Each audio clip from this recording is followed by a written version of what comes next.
At this year's conference, the APA's Women's Sessions has featured sessions on many of the important issues facing women in the profession today. So APA TV stopped by to take a look.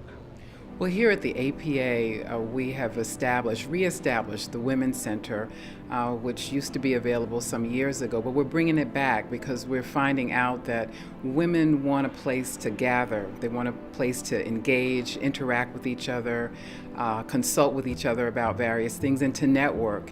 And we're very pleased that women have done that. They've been coming here, meeting in groups, learning about what each other do in their professional lives as well as in their personal lives. And it's been very enriching to people at all stages of development in their psychiatry careers. The center, as it's currently constructed, goes from 9 o'clock in the morning till 5 o'clock in the afternoon. It's divided up into 2-hour segments.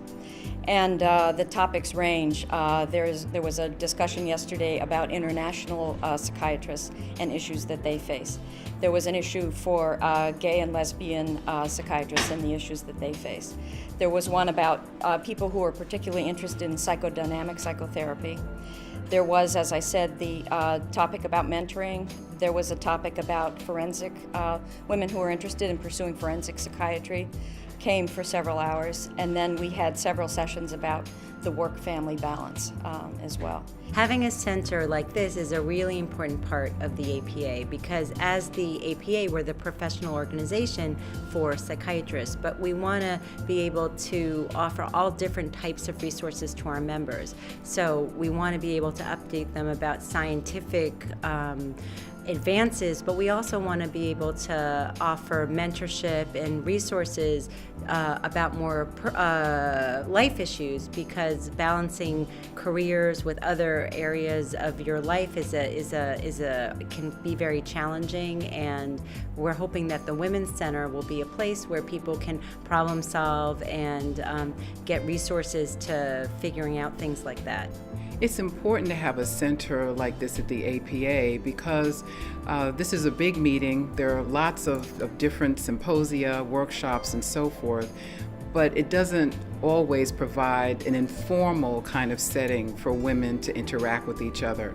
And so the Women's Center is the answer to that. People might bring their lunch with a friend, decide to meet here, and it's been a way for some of our young psychiatrists to meet potential mentors.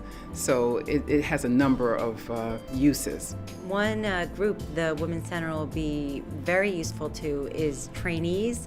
So general psychiatry residents, child and adolescent psychiatry fellows, even medical students and other fellows, because what we'll be able to offer is advice for the fellows from psychiatrists who are already practicing, and advice about work-life balance and examples of how other women professionals have figured out their career paths and balanced their career with other things that they're interested in, such as family and other aspects of their life.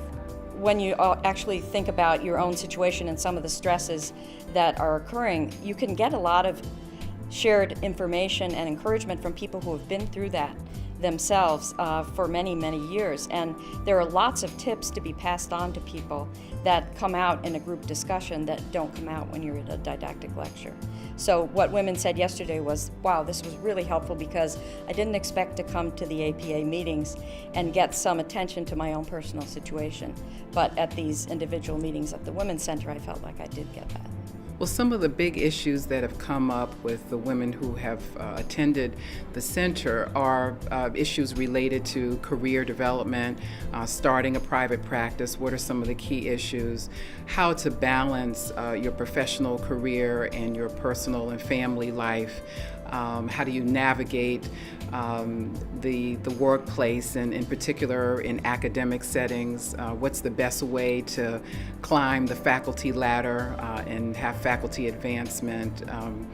what are the characteristics of a great mentor? You know, these are the sorts of things that are important to women psychiatrists, and I think in knowing these things, it really helps them have a better quality of life as a psychiatrist and to advance in their careers. And we really want to facilitate that. And I think social support, which this is a form of, or at least a setting in which social support can be manifested, is a really great addition to the offerings of the annual meeting.